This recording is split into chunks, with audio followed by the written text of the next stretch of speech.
This meeting is being recorded. Welcome, everybody. This is the spiritual martial arts combat sports interviews that we're doing. And I'm very happy to have Mr. Jadyson Costa with us today. Long time fan of you, brother. And it's very, very proud to be able to, it's an honor for me to be able to interview you and some of your teammates actually as well. I just interviewed your former teammate, Luis Azeredo Joker. Yeah, I Yeah. saw the interview actually, and thank you very much for the opportunity, just to be able to share my experience I had in my journey. And also really good for the guys just pop out right now in the market, want to have some advice, as you said before. And I'm here, man. And Luis Azeredo, by the way, is, he's wordless to talk about him. And he's a great person, as a great fighter as well. Yeah, he's even Pele. I mean, actually, it was Pele that actually got me into Vale Tudo and mixed martial arts, because I had only done wrestling, I had done karate, and then I started to get into Muay Thai. But when I saw the IVC at the time, actually, it was my first experience was when Pele fought Macaco in those. Oh, those yeah, early... that was big noise in Brazil. The rivalry like Jiu Jitsu and Muay Thai had that time was like actually that make the MMA to grow. Pelé is really responsible for the development in Brazil and also in around the world, right? Like if he start in Brazil, for sure it's connected to worldwide. Yeah, it's true. Me and you are around the same age. I was born in 1978, so I think you were around 1980, right? I'm 80. I'm 41 right now. Wow. So that's amazing. So the kind of experience that you've had starting so young, and then fighting at competing at some of the highest levels, that at the time is truly remarkable. So before we get into your MMA career and your jiu-jitsu career, I know for myself and for a lot of martial artists, and this is the whole reason why I want to do these interviews, is that many people get into martial arts because they've gone through some physical traumas in life, and it's like when you can step in, it's like you overcome anything. Once you get into martial arts, you learn how to overcome things. Was that a similar path for you? Did you Yes, I understand what you talk about, the trauma, these things. I think it's not only martial arts. I think every kind of sport helps anybody to overcome their fears, their trauma, their like everything left. And for me, actually, it wasn't like that. I was like a kid, 5 years old kid in the school. I was kind of like a troublemaker one. I used to make a lot of trouble around the room. My teacher was going mad with me. And across the street had a karate gym. And from there, like my teacher told to my dad, like, you know what? I have been seeing a lot of kids going to karate and learn discipline. I think Jadyson would be great to go there and, waste his energy over there, punch some bag, learn something, because he's impossible in here. It's hard to maintain him inside the room. And that's why I started to connect to martial arts. And then from 5 years old, I started to train in a row, like 5 years after, like I had my 10 years old. And then Mike Tyson, that time, I was doing a lot of fights. It's like I was making a lot of noise around the world. And the karate I learned was a Gujuryu. It's kind of like a no contact. The most things like a lot of discipline, a lot of kata, you know what I mean? Like kata, yes, and then you start to understand about your chakras, about your breath, about your ki. So something like really spiritual, you know what I mean? Like something else, like that's similar to like Hickson Gracie, right? Hickson Gracie incorporates a lot of that. Exactly. It teaches you how to control your body, your mind. It's not how about to fight the way I started doing karate. But during the way, I started to see Mike Tyson making a lot of noise. And my dad used to be a huge fan of him. And he told me, like, Jadyson, you know what? Because I used to fight with my brother every single day after this, because my karate had no fight, no combat. We had like a Velcro, Velcro, what means? Connected on your chest. So we were able just to take the Velcro out. you could not touch the person. If you touch the person, you should pay push-ups. You could have a suspension, you know, a lot of things. Jumping jacks entire class because your mistake. Running up the stairs. Yeah, but to hit, I think to take the belt out is the most hard than if you connect the people, because you need to have accuracy, you know, and timing, fast. So from there, I started to learn this, and then I was talking about Mike Tyson, and my dad told me, you like to fight, Jay, so how about you try boxing? Probably can be good on this and make some money.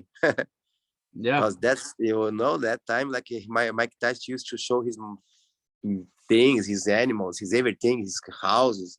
Yeah, he was huge in Brazil. I know too. Yes. Really big in And then Brazil. pop, like my eyes was brighter, you know. Also my dad like allow me to fight, because my will was to fight. I would like, because after this karate class, I used to go back home and fight with my brother a lot. My brother nowadays is a black belt, but he doesn't live about fighting. He does another thing. Yeah, that's a good point though too that I wanted to make, is that people think that like when most people get into fighting, they're really not getting into it because they want to go hurt somebody. You know, they're getting into it because they want to overcome certain things that's struggling inside of them.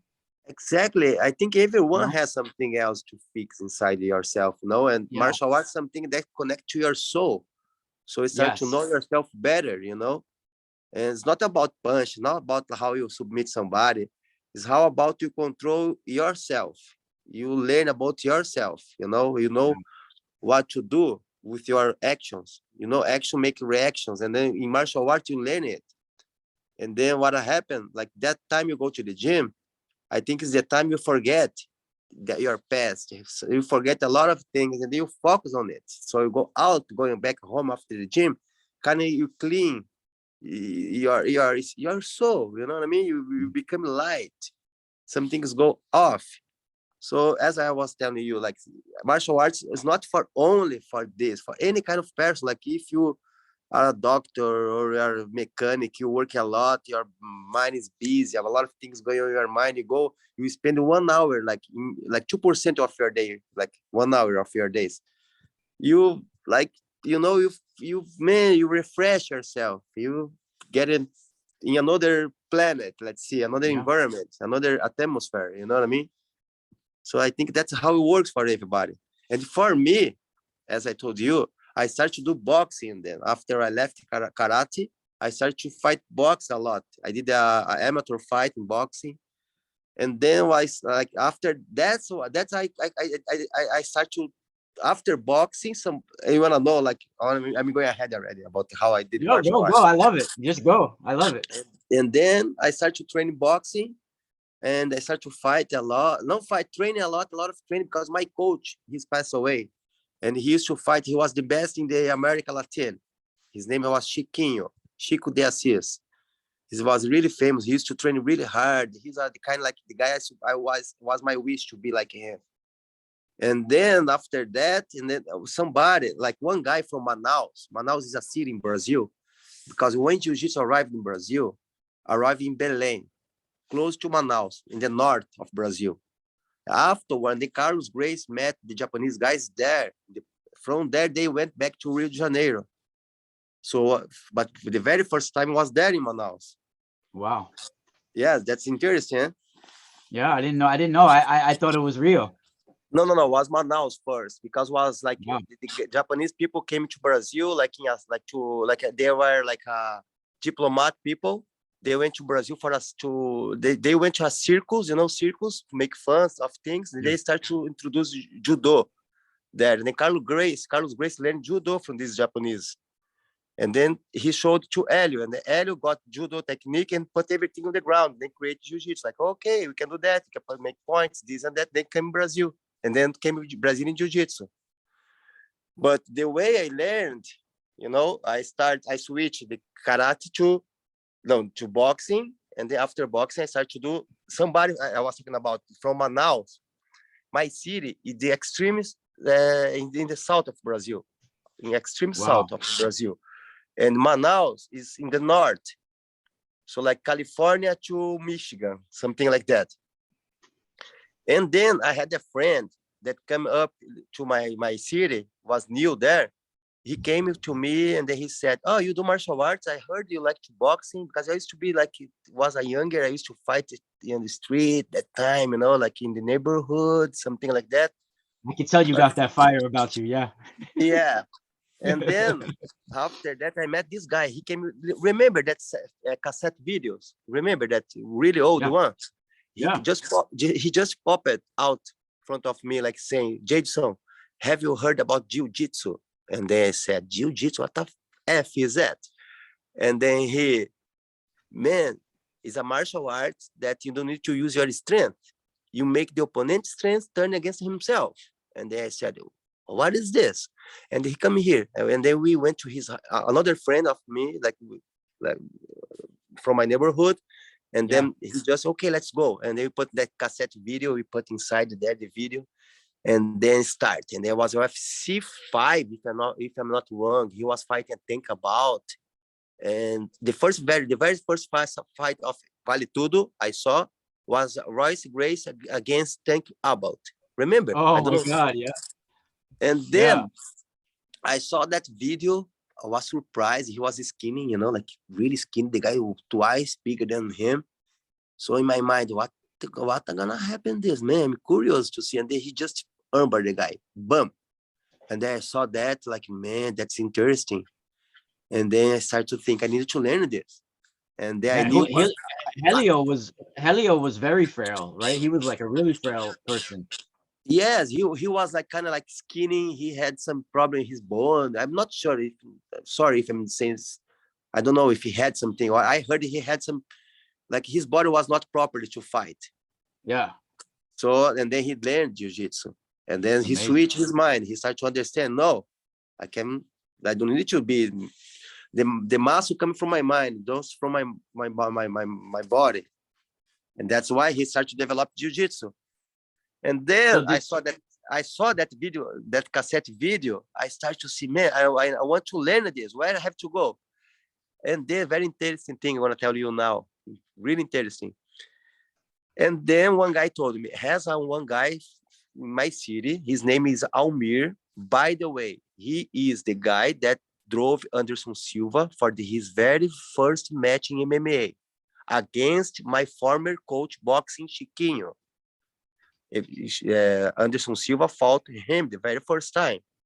And then also this guy was the jiu-jitsu coach of Anderson Silva. Anderson used to drive from his city, Curitiba, to Paranaguá, my city, down like 100 kilometers, maybe 200 miles, something like that, to wow. learn jiu-jitsu from this guy. And also he got promoted from this guy from his white belt to purple belt. And I used to train with Anderson since that time. I had like 14 to 15 years old. So this That was time, before Anderson was even with Chute Boxe. way before. Wow. You download this long time ago, long Wow. time. And then what happened? And then Anderson started to go there to fight, to train with us. We used to spar, but I was the guy that nobody used to see me, like an invisible boy. Nobody. I was the smaller one, the skinny one. Everybody used to do a lot of MMA fight in Brazil Open fights. The event Wanderlei used to fight. I had some friends, Angelo Araújo from BTT, Brazilian top team. He was my friend, my partner training. He Wow. fought in Japan that time, everything. I used to be his partner and his coach. I used to teach him as well. No, like I wasn't that much skilled, but I was addicted. I used to train jiu-jitsu whole day long once I started. And I used to help my coach, my master, about that. And then by the way, I started to train with Anderson. I started to train with this guy, but I could not fight that time because I was too young. Yeah. And the interesting thing to know about my coach, nobody knows about that as well. This guy learned jiu-jitsu because once jiu-jitsu arrived in Brazil, Conde Coma used to teach a lot of guys, not only Hélio Gracie, has more guys that learned jiu-jitsu from this Japanese. One of those was the coach that taught my very first coach. And the jiu-jitsu we learned was for self-defense, not for points. It's more for MMA, more like prank, more a lot of dirt technique, you know what I mean? Yeah. And then this guy learned from him, from this Japanese. I even don't Were know they the name, were exact they the name. teaching leg locks? Were they teaching leg locks and stuff like that, or Only heel hooks, crank, neck crank, a lot of, man, you know, things that is yeah? not legal to nowadays. And then, by the way, I started to train. We had a group, a really nice group to train with. And then my friends used to fight all of the Brazil, around Brazil, back forth, like every time. But I was too young. And I, like, what happened with me, once I turned 17, my coach used to challenge another martial arts guys, like karate guys, kung fu guys, to fight inside the gym. Like, yeah, as like the same way Royce Gracie did with his family. Yeah. He used to knock the door and then, hey guys, let's go. Let's see who's the best. And I used to do that in my gym. Some people used to pop out, like a lot of kickboxing guys used to pop in there. But the thing is, they used to go to our gym to challenge us, not us, by the way. Yeah. Yeah. Was the reverse way. Yep. But anyway, and then I started to get experience about that. But always I used to fight big guys. And then my very first fight I did it under this guy, Almir. His academy is called Glenda, name of his daughter. And then I used to fight, and then he drove me for my first fight. I did like 3 fights in a night, in like Vale Tudo. Like Yeah. no gloves, no rolls, no nothing. Like like the IVC, like IVC type value. Yeah, hand, bare hand. And by the way, like what really, the floor was like wood, the octagon, like, you know, not that good. But anyway, we don't care. Like once the fight goes through your blood, you fight anywhere, man. Doesn't matter what. You just clap and go. Yeah, You that's know. like what was his name? Jeremy Horn. He used to like travel all over the Midwest. He fought like 200 times. That guy. Exactly. He would fight like Saturday and then drive like 100 miles to fight Sunday night, you know, somewhere else. And yeah, that's interesting. And then okay, and then I start to fight under this guy. And then after that, wasn't the good. The thing is how I connect for the jiu-jitsu the gi. This time I had 15, 16, 17, and then once I turned 18, I was like 4 years of jiu-jitsu already. I met Renato Tavares. wow. Renato Tavares, I think you have heard about him. He's a black belt under Carson Grace.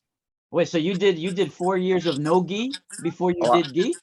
I used to do gi, but with anybody didn't know anything about the gi, you know. Used to eat the gi because it was fun, because Royce Gracie used to do it, but we didn't have it.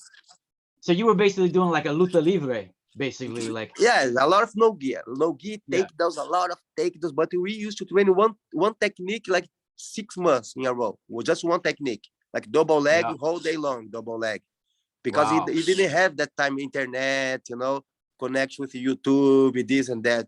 Only magazine, a few magazines, and the Vale Tudo was not that famous in Brazil yet, the MMA stuff.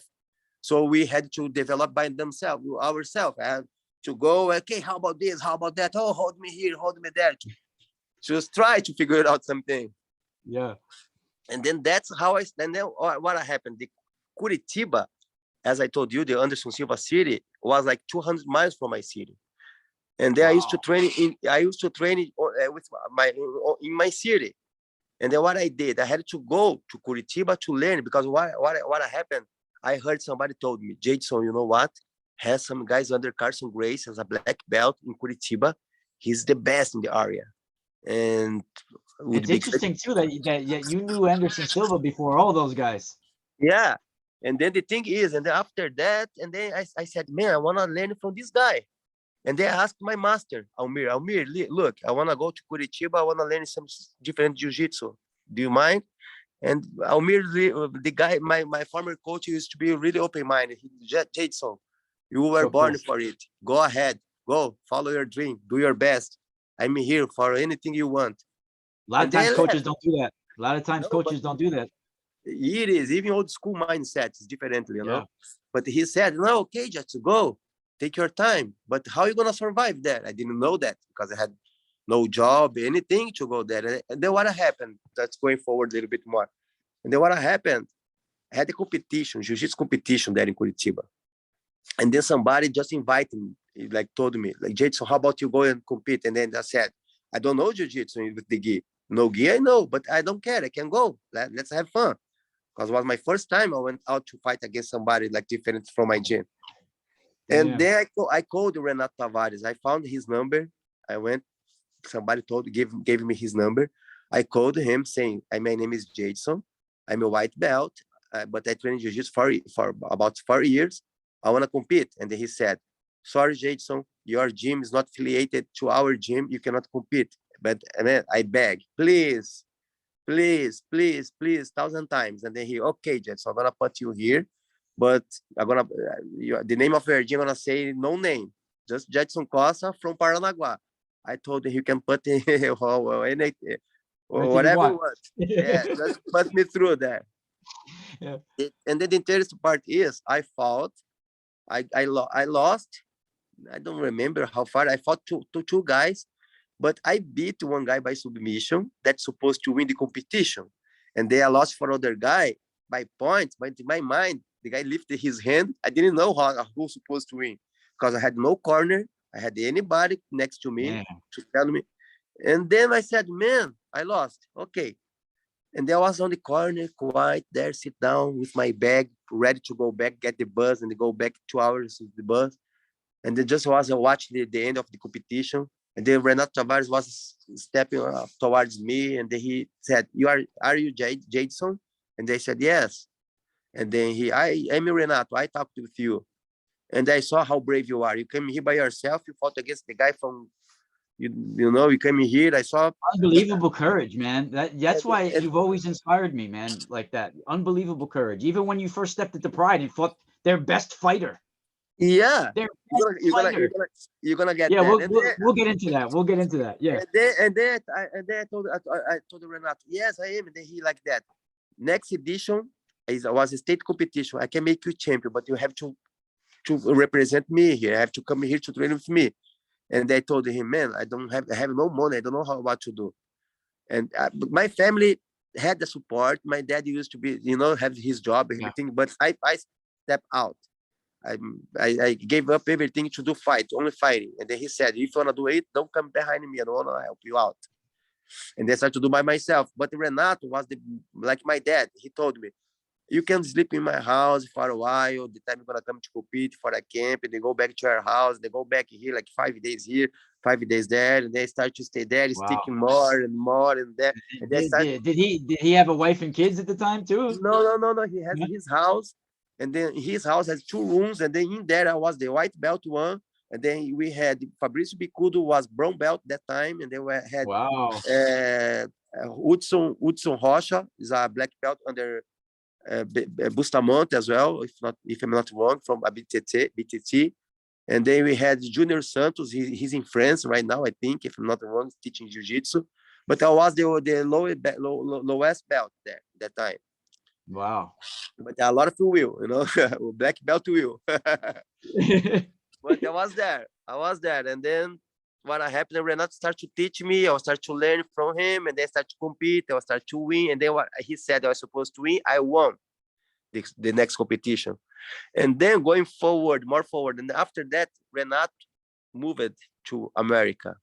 And then I was by myself, man, what I gonna do? I was purple belt already under him. I got promoted by blue and purple under him there. And then from that spot, I was really sad, didn't know what to do. And then Chute Boxe pop out. How did you end up getting over to them? You were already in Curitiba, right?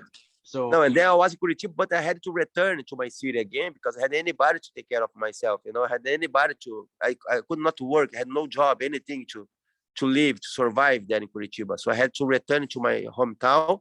Once I did that, I opened my own gym. But by the way, it wasn't to be a gym. I opened just a room, and then I collected 10 guys, and they said, Jadyson, we're gonna pay you to teach us. I was purple belt, supposed to be only for 10 guys, and then became a gym full of people. After 1 month, I could not handle people anymore in there. So many people. But I was too young. I had 20 years old, something like that.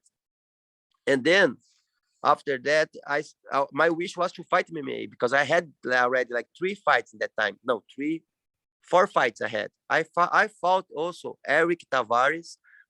Like Eric Tavares, Wow. I beat him Yeah. up. I did it 2 rounds with him. No Wow. rolls, everything.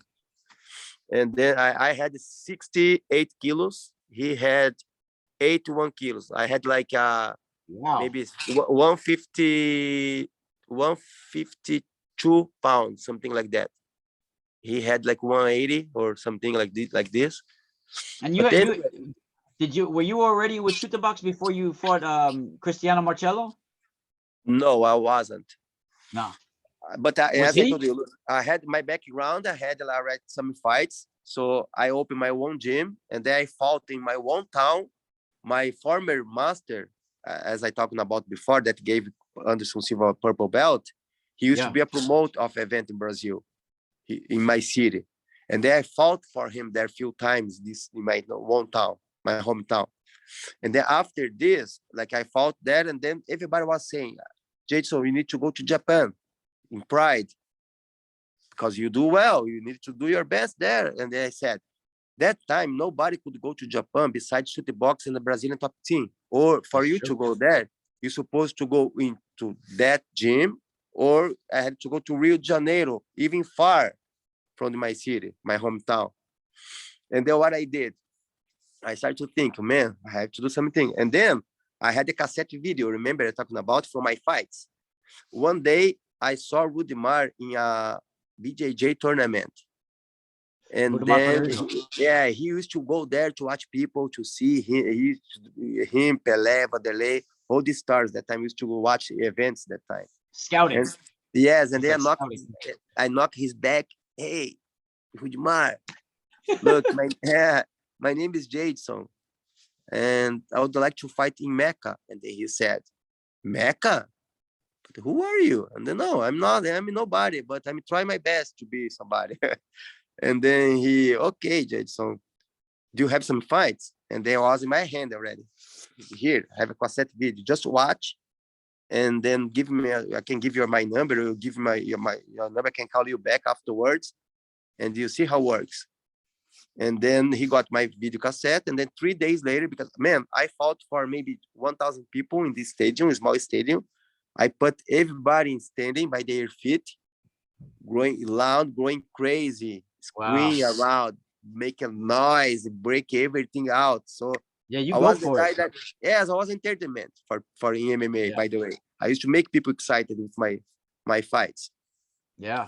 And then he loved it. And he said, Jadyson, I think you are the guy to fight in our tournament. Because in that time, for you to fight in Mecca, you're supposed to fight a smaller event first, make noise, and then go through Mecca afterwards. But you're supposed to fight smaller one first.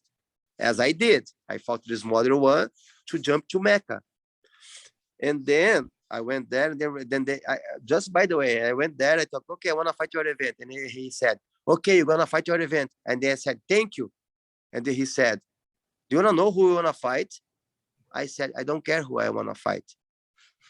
Just put my name there and let me know the date and the time. I will be there. And then that's how it was. And then after 3 days, he called me, you're going to fight against Cristiano Marcello. He's our coach here.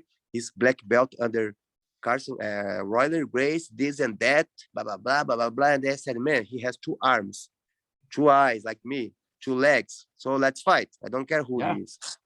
Let's fight. And then I fought him. Unfortunately, I lost by the triangle, of course. I was a purple. No, it doesn't make that much thing. The belt doesn't mean anything on the fight, by the way. But anyway, I lost. But I was beating him up so bad until that time. Like in this standing, I kick him out. I kick him. My boxing was working better, you know. I make him afraid about some punches, kicks. I try to stomp on his face. He's around that. He's good, by the way. Yeah. He's my friend nowadays. Good, really good guy. We became really good friends afterwards. I fought him. Was he the jiu-jitsu coach at Chute Boxe before Chambry or after Chambry? Nino. Before Chambry. Oh. And then I fought him. after that, and then I lost, and then I went back to my house. And then, of course, I went back home to my gym. I had my gym there. Remember, I told you. Yeah. And then I went back there. And then after this day, the interesting part is, after this day, I was so mad. Like I lost. I supposed to go for the meeting after the event, to dinner with everybody, this and that. I went back home. I called Rudimar saying, Rudimar, I can get the money in another day, not today. I lost. It's not a big deal.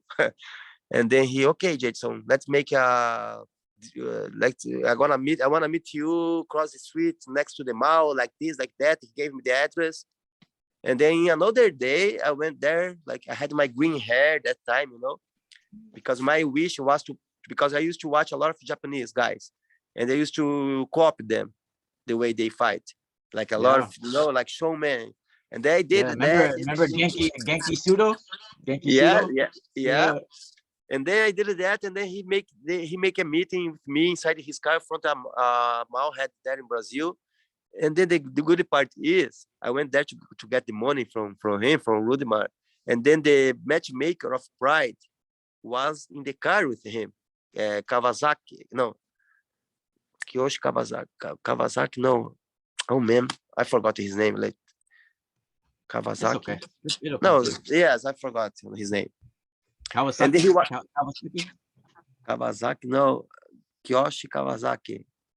Something like that. But anyway, and that's too many years ago, man. Damn, you got lucky. He was right in the car, right there. He was in the car, and then I was there, and then he opened the back door, and then I went in, I sit down, and then he gave me more money than I supposed to, by the way, like 20% more. And then I said, man, there's more money here. I was going to give him back some money, and then he said, no, Jadyson, you are a showman.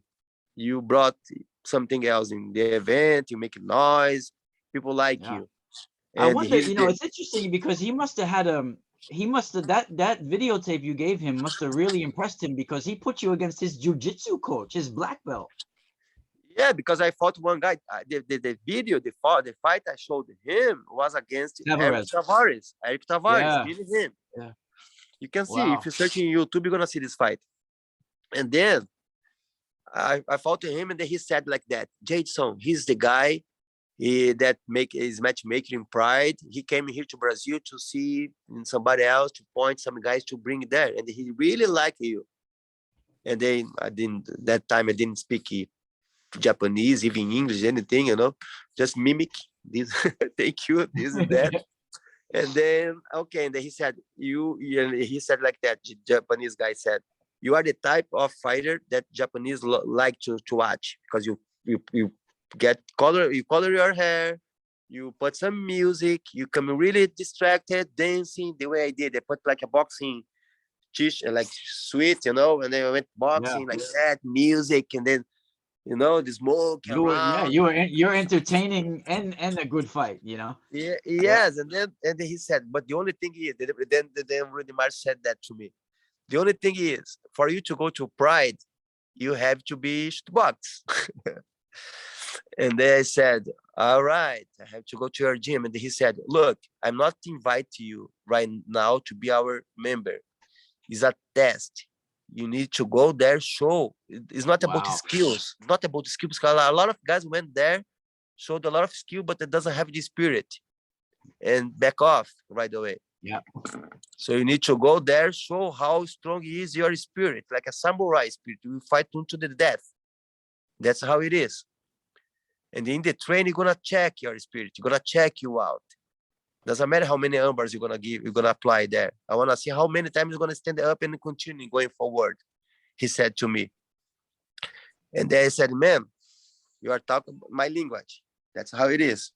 I'm gonna be there. And then he said, you're look, the perfect style for that Chute Boxe, because that's the way you are. I mean, there's people don't realize, for people that hear this interview, is that you guys went full force inside Chute Boxe at each other. No, it was crazy, man. That time was really crazy. And then I started to and then, and then he invited me there, going forward a little bit more. And then I gave up everything in my house. I closed my gym. A lot of kids, people there, I was training them out there.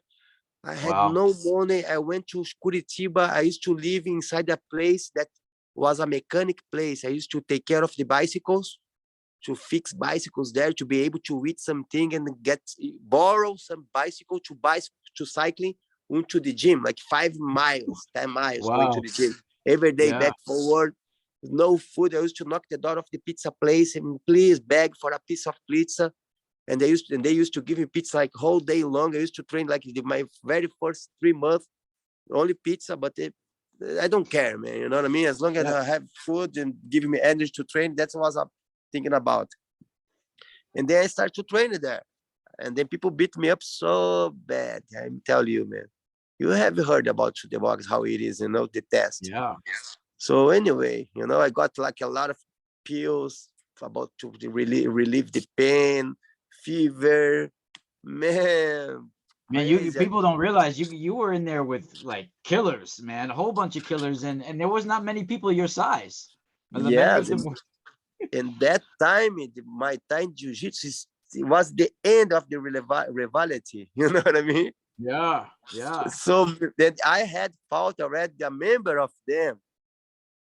So it wasn't that good weather for me in there. That was the rivalry. So eventually, though, they took you in as one of their own because they were calling you Little Wanderlei at the time, right? So Yes, how did that happen? How did that nickname come up? Was that how did that all come up? Because I remember, there's like, oh, this is Little Wanderlei because he's like a little storm, just like Wanderlei, because this, I went there and then I passed by the test.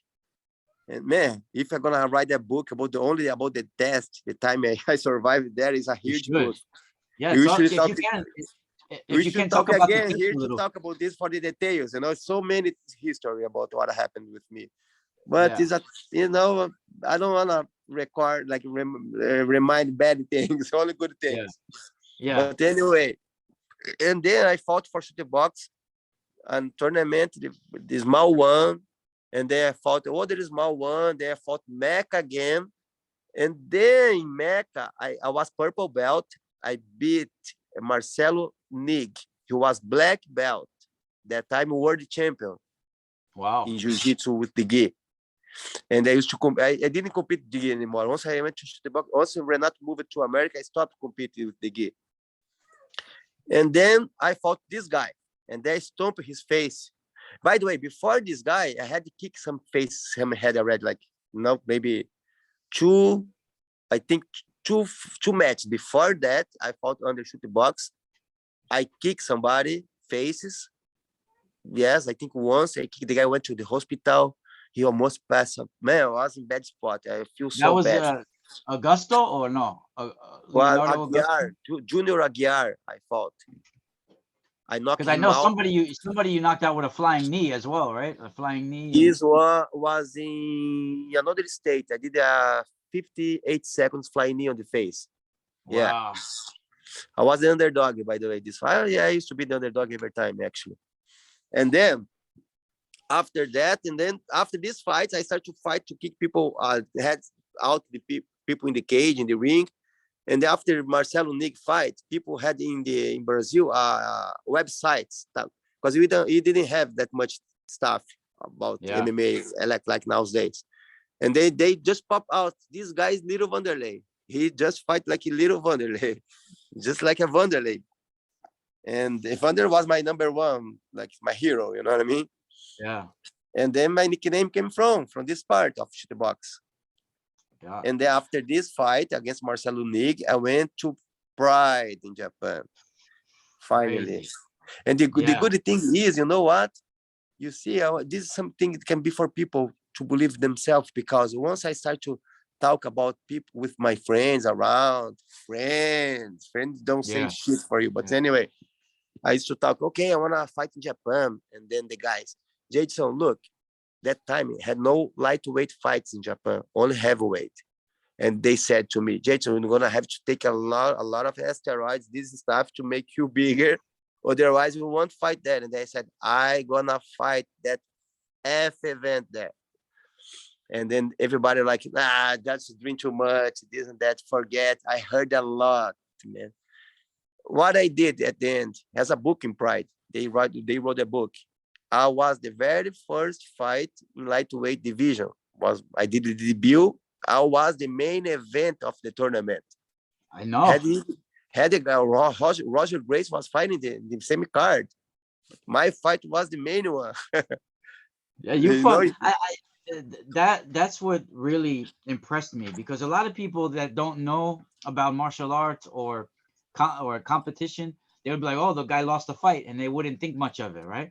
But no, you went with little experience. It was like your fifth or sixth probably pro fight in MMA, and you Well, fought the best. I had four like official. I had more Four. before I wasn't official. Yeah, but it was like you were still in, still very young in competition, right? So, and you fought the best guy that they had. You fought their fireball kid, their Takanori Gomi, and at the time he was starching people in Pride. He was knocking people out. Man, that fight, man, you talking about now can move in my mind, because in that time, shooting box guys used to not stud to check our opponent out.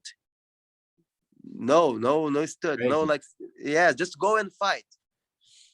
But when I went to Japan, I was there, and then somebody was talking about this guy for me, like, hey, you're gonna fight against the best guy around here. And I said, it's fine. He's going to fight the best guy in Brazil, because in Brazil that time we had like it's not a ranking, but Mecca was the main event. And there was the lightweight guy in Mecca, was make noise. Wow. And that time, actually, So, Jose Aldo was make noise as well in Mecca. so But you after me, fought you fought Gomi before Pitbull, because you no, fought Patricia. I fought Gom before. I fought Yeah, Pitbull wow. afterwards. Yeah. Wow. But anyway, Wow. I fought against Gomi. I fought him 8 minutes in a row, because there is a 10 minutes round and then 10 5 minutes minutes, yeah. round. And then after that, my life, my career, man, because in Chute Boxe, one thing, I was the main, because it had plenty of guys, plenty of fighters, but the official team was few, like maybe lightweight, middleweight, middle half, light half, and heavyweight. So I was the lightweight guy in Chute Boxe gym to represent Chute Boxe, the big event. You know what I mean? Like I start. Yeah, but I really don't like, because like they should have cultivated you more. Like they just throw you to the wolves and give you, and because you took that hard fight, why didn't they give you another fight? Like you took their hardest fight. What did they give you? Why? A one fight? I'm gonna tell you, because that time Chute Boxe was the gym to build fighters and take to Japan. Yeah. But after me, like Chute Boxe make kind of like open the door for more people, and then Luis Azevedo, Jean Silva start to pop inside the gym, and then I lost this fight. And then I think is part of the game, you know what I mean? To give the chance for other one. Yeah. But what I don't agree, I supposed to fight back again there. Doesn't matter with who against. But they drove me in a smaller event after that. And man, a lot of things, my mind wasn't there anymore. I lost. Man, everything was going Mentally, wrong with me. Yeah. But I still have a lot of guilt on it as well. Because I thought that once you win your mind, you think you are the best, and then you fuck the rest, you know what I mean? Yeah. That's happened when you are young. Nobody to drive you for the right spot. And there are a lot of people around you slap your back. Hey, let's go party. Let's do this. Let's drink. Let's do that. And I used to do a lot of these things in my life during the time I was preparing for my fights. I get it. And I went. yes, and then after that, I went even more ravers, party, and go 3 days and a night, this and that. And then my career started to, and then my master, my guys start to, instead, like, they, my head, I supposed to be more mature, but I wasn't. To listen them. You know what I mean? Stop, Jadyson, have skills, this and that. And then the guys start to pop inside the gym, they start to represent Chute Boxe as well. Yeah. And then, but what happened with me, the only thing it doesn't go through my mind, like they supposed to hold me a little bit, I understand, to freeze me and train me. And from there, maybe, go back to Pride or maybe one more fight. Yeah. At least one more. But it's okay. And he said, you have to fight back again, have to rise up like a phoenix. You know what I mean? Yeah, like a phoenix from the ashes. Yeah. Yes, from the north, from the bottom, very bottom. And then But that's what happened with me. I started to fight and then I started to lose. Man, I had like 3-4 fights in a row, lost, and then I draw other one. Then I start to fight again. And then I fought Milton Vieira. And then I got submit from him, but it was a nice fight between that, by the way. yeah, he's a tough fighter too. He one of the best in the grappling Yeah, stuff, Americans. But anyway, he's a good guy as well, One of As the I best told you, grapplers man. in the world. As I told you guys, I don't blame any of my coach from Chute Boxe. I blame myself. You know what I mean? I supposed to listen them, and they showed me the road of the success, and they told me what to do to reach there, and I did. I reached it. Yeah, But they bring you to the door. It's up to you to kick the door open and get in there. Yeah, yeah, exactly what happened. But yeah. as I told you, man, I was very mature. You know what I mean? Like so many things going on. Like party broke me, my career a little bit. I started to party in Brazil. That time I was a lot of party everywhere, And I was Yeah. I was the main guy in the box of the division. And I was part with the guys, wasn't in the official one. You know what I mean? I Yeah. was hanging out with the guys in another atmosphere, like me. That's what happened with my career. And I started to go down. And then, by the way, they resuming everything. And then I left the box. But I left after a lot of guys was leaving as well, So, and then I started to, because why I left? Because they was freezing me that too much. I was get paid really less than I supposed to have, that I deserve it. They didn't pay me very well by one fight, and then that drove me so bad. And then after that, I thought, man, I can walk by myself. I can go. I have my own legs, Yeah. I can take care Yeah. of myself. I don't need them. The amount I of just, the amount yeah, of skill and everything that you've learned. I mean, we need people like you teaching the new generations. We yes. And need by the people. way, I just appreciate everything. And I got to read more in front of me, saying face to face, I'm the guy that I don't care. I face the guy, look to the eyes, and I said, look, Rudimar is done for me. And he, are you sure? I said, yes, I'm sure. But where you go? I don't know where I go. I have home in Brazil. I still have Yeah. my parents there. I have to where to live. I'm gonna go back then and set up everything again. I don't know. And then he like, no, don't do that. And then no, I have to. Sorry, because it was hard for me to keep my room that I rented, to keep my food. I had no, you know what I mean? Was going down. Yeah. And then move it. And they moved it out, and then, man, another history started. And then I went to Barbosa Gym, Brazil. I started to learn another type of jiu-jitsu. And then from there, I went to South Africa, and then I fought there, and then Oh became wow. Yeah. champion over there. And then my life was going back. Man, was going crazy, man. So you actually won a championship belt in Africa. People I don't won realize. Yeah. the Extreme Fighting Championship is the main event there. Like it's live in your open channel, open TV. And I was like lightweight. I fought in welterweight. I didn't lose any weight, just just the weight, my own weight. I went there and normal. Don't No lose no weight, weight cut. no sauna, no anything. I fought that guy there. The day he fought, he weighed like 77 kilos. Another day he like 90, like twice. I didn't recognize him. I saw the guy in front of me. I said, what the fuck? You are the same guy I saw you yesterday. Yeah, people don't realize. Some people they cut 30 pounds and then they weigh in and then they're 20 pounds heavier again the next day. Yeah, man. Crazy. I did this shit, you know. I supposed to lose the weight, but in my mind that time, you know, I thought, man, what the fuck? I don't want to lose any weight. I'm gonna fight just like that. I'm used Brutal. to, you know. I used to train with biggest guys around the world. Do I'm gonna fear somebody. No, I'm not underestimate anybody, but the way my mindset was different. You know what I mean? I don't wanna say, oh, I'm a macho man, I wanna fight everybody. I grew up in the gym like that. I grew up challenging people inside the gym, outside of the gym. A lot of bigger guys. For me, had no different size. Doesn't matter. Yeah. Did But you ever nowadays, have you ever thought about coming back to do a grappling, like, you know, Chael Sonnen, all these guys have grappling no, things on I'm UFC. I'm competing now. I'm a Yeah. champion. I'm a Pan American champion. I'm gonna show my medals here. I'm in my gym, by the Wow. way. Here, my own gym here in Grand Rapids. Oh, you're in Michigan. I'm in Michigan right now. So Wow. That's I'm amazing. fighting a That's lot of big.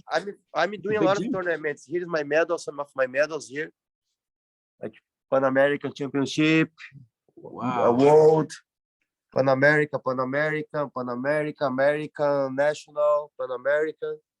Oh, so you're still competing. Yeah. I'm in number one the ranking right now in my division in Jiu Jitsu, gi, Jiu Jitsu no gi, Wow. and I'm That's still amazing. competing.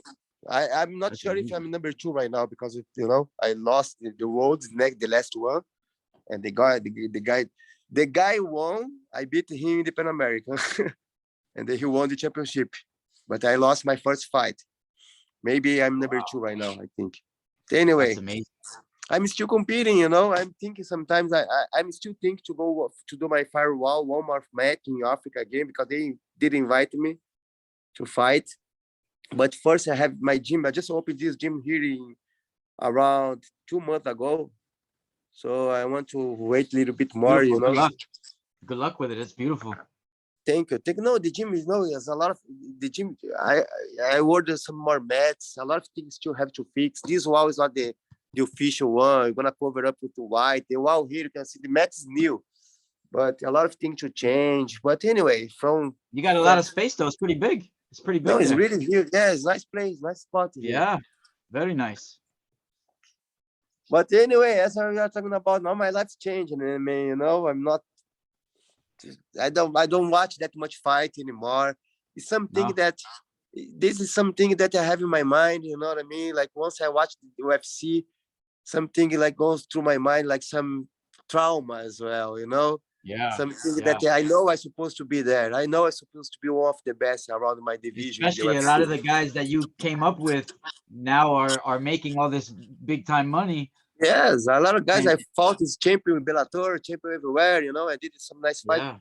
I know I could go far on this. But and I know it was my fault. I know that. But the Yeah, life but you know just what? I think you have a different spiritual path for you. Your path wasn't maybe because you had that fire in you. You're really not supposed to use that fire to hurt people in the ring. You're supposed to use that fire to teach people. yes, You it's know, something because for the God. You know what you're talking about. I think you are right because sometimes I even talk with my wife about that. You know, some you have a purpose in your life. Everyone has. You know what I mean? yeah, You never know. I wasn't mature enough to be able to become a millionaire at that time in Pride or the money I supposed to earn that I supposed to spend in bullshit that time. And God knows that. Probably not. God did something. Look, Jadyson gonna be able to teach, go for somewhere. He drove me here. I'm not the kind of guy like go to the church, drop my knee there and pray all day long. yeah, You know what I mean? yeah. But I still believe in God more than a lot of people don't do that. You know. Me too. But I mean my own. I have my own way to pray, to believe, because one thing I believe is about what you do in your life. Action makes action. Every action has a reaction. You do good, it comes good. You do bad, it comes bad. It's not different. That's how it is. So that's Yeah, what happened with me. You know, I did a lot of things, even bad. What I talked about party, about not focus to the lot, to the training. You know, that I supposed to, yeah. and You I know what, learned. Jason? People are only your friends when it's fighting. People are only your friends when you do good. But when what you do now, you teach people priceless knowledge. When You you are, change lives. You yeah, change lives. When you are champion, you have a lot of friends. When you lose, you know who are your friends. That's how it True. is. Yeah. And then now, as we're talking about now, drove like God drove me here, probably, to teach. Nowadays, I have a lot of kids. The amount of kids, the students I have, the mostly is kids, and I do have a lot of skills to handle with them. You know what I mean? And that's how it is, man. Now I'm Yeah. The here. younger generation, every generation, they become less and less men. You Yes, know what I mean? We exactly. need real men like you teaching people how to overcome fear, how to overcome all of this, and how to protect Yep, you and your family. yep. You know, and so you are, to me, people like you should be getting paid, a high amount, because like you have priceless information that you can teach people, and help them become real men, because most people have not been humbled in the way you've been humbled. You know what I So mean? When you have another it, man that can strangle you, that's how you get humbled. Some people, they're yelling at others, and they outburst, but you could teach somebody how to have real respect in life. because I think nowadays for you, a lot of people nowadays, like they don't know how heavy is the word of master. Master is Yes. not the one teaches, show you armbar, show you the takedown. Master is the one that have been a lot of bad spot in their lives, and they got a lesson from that spot, that bad spot. And nowadays they learn, the master really learned about their mistakes to tell the student what to not do. That, as I told to my student, I don't hide anything. I tell them, look, guys, don't do this. I have been in this spot, and they didn't work properly. Now it's up to you. You go or not, but you already know this is the door, the right door. That's the wrong door. But I don't want to force you to go to the right. It's up to you. You go there, open the door. If something is wrong, you already know. I told you. So for nowadays in martial arts, to call somebody master is really heavy word. You know what I mean? You need to make double checks. Not the guy just got his black belt in 1 year ago.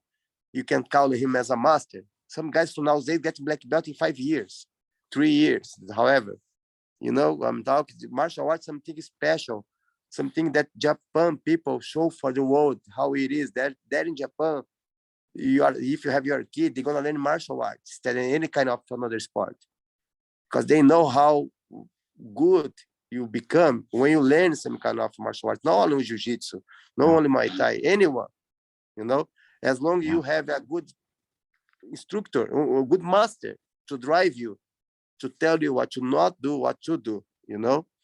I think nowadays, to call myself as a master, I feel maybe like kind of like embarrassing, but Yeah. I think I do have a lot of experience that I You passed, are a master. that I overcome. You are a I haven't master. been at those spots. And nowadays, man, if I just born another Jadyson, you know what I mean? If you met me 20 years ago, you met me again, I'm not the same anymore. I think people change. Yeah, for sure. For For sure. sure. It depends how you drive yourself, who you stick together, you know what I mean? And what Who you are around experience you. too. Yep. And what you experience, different experiences change people. It Exactly. changes. That's what happened with me. I'm Nowadays, man, 43. nowadays I I'm don't drink anymore. I don't do anything like that. I don't go out for anything. Me and my wife's really chilling out the most of the days. I do have my horse. I love my horse. I hang out with my horse around. And Oh, you living the I'm life. I'm like a kind of like 3 or 3 years, 4 years vegetarian. I don't eat Wow. meat, so this changed my life a lot as well. I can tell you. So Wow. so many things changed from there. Yeah. And now this is Yeah. what I I mean, want yeah. just to show these kids how it is. Yeah. I mean, I'm 43 years old, and I a completely different person than I was at 23. I'm a whole Yes, it's a that's whole for different sure. Change, man. yeah. Change. Lives change. It depends how bad you wanna change your lives as well. People sometimes, oh, because I'm this, I'm that. Man, it's up to you, man. I used to say to my students, I have a word to say: the life is hard for those who are soft. Makes sense? That's very good. I like that. If you are soft, the life becomes hard. If you are hard work, the life becomes easy for you. That's how it is, not different. I like And that. I tell them every time, man, that's how it is, man. Nowadays some people knock my door. Oh, I want to train for free. I don't have money.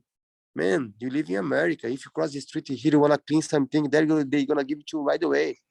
Some money. Yeah. You know? Yeah. Go to Yeah. Brazil, go to India, go to somewhere there, you're gonna see how Yeah. it works. Yeah, You know? people don't realize, because they don't realize, they think they've seen ghetto in America. No, you don't have seen nothing until you go to somewhere like Brazil. Exactly, but people don't want to clean the floor. People don't want to clean the toilet. Why? Because they live in the first world. You know, they don't want to do that. Yeah, that's true. I agree. That's how it is. I But agree, man, 100%. anything comes for free, my friend. You know, this life, you have to pay for everything. No pain, no gain. That's how it is. That's true. And then I want to thank you so much too for coming on. And I Oh, will. man. I'm gonna put your Unity Jiu Jitsu up on my websites. Oh, thank you. And Appreciate that. if anybody that's out there in Grand Rapids, Michigan, or Michigan, you get world-class jiu-jitsu. If you go to see Jadyson Costa there at Unity Jiu Jitsu, and you know, I would love to interview again sometime in a couple of months or so. And Hey, anytime, man, you are anytime. You know, yeah, I saw the Luis Azevedo the first, and then said, "Oh, nice." And then you told me about the interview me. You know, something that just popped. Some few guys tried to interview me first, but I wasn't in that mood to do that. yeah. And then I thought, you no, know, I'm gonna talk with him a little bit. yeah, I mean, you first came on my radar in Mecca. Is when I first saw you when you fought in Mecca, and I always admired your courage and the way you fought. And then when you stepped into Pride, I knew the kind of situation you were in. I knew they were kind of throwing you to the wolves, and I Yeah, I fought really for admired that you stepped in. 50,000 people inside there. Yeah, yeah, 50,000 people. And it always bothered me that they never gave you another chance, because you took that fight. You know, the most people would not take that fight. Yeah, but Most as I people, told you, it's not their fault. I don't wanna blame them. It's my fault. no, You know what I mean? I hear you. Yeah, but I always thought about it. I was like, man, it's, if things would have changed, then things could have went a different way. But like I said, I really think that that wasn't your true spiritual path. Your spiritual path was to change lives. Use that Exactly. fire, because your fire could have got you killed on the street, or maybe even got you killed in the ring. Man, just Instead, you used that fire to leave in God's hands, man. Your life, He gonna take care of you about everything. Just go believe, do your things, don't do wrong. The thing gonna happen to you. Yep, I agree. Thank you so much for coming on, man. Thank Much you, love man. to you. Appreciate, man. Anytime, just let me know. I will be more than welcome, man. You know. Thank you. And I urge everybody, if you're anywhere near Unity Jiu Jitsu in Michigan, check that out, because you're gonna get world-class jiu-jitsu. Thank you, Jadyson. Take Thank care. you very Hope much, man. Have a nice one. Enjoy your stay safe. night. Stay healthy. Take care, brother. You too. Take care. Hey. Bye bye. Host. Oof.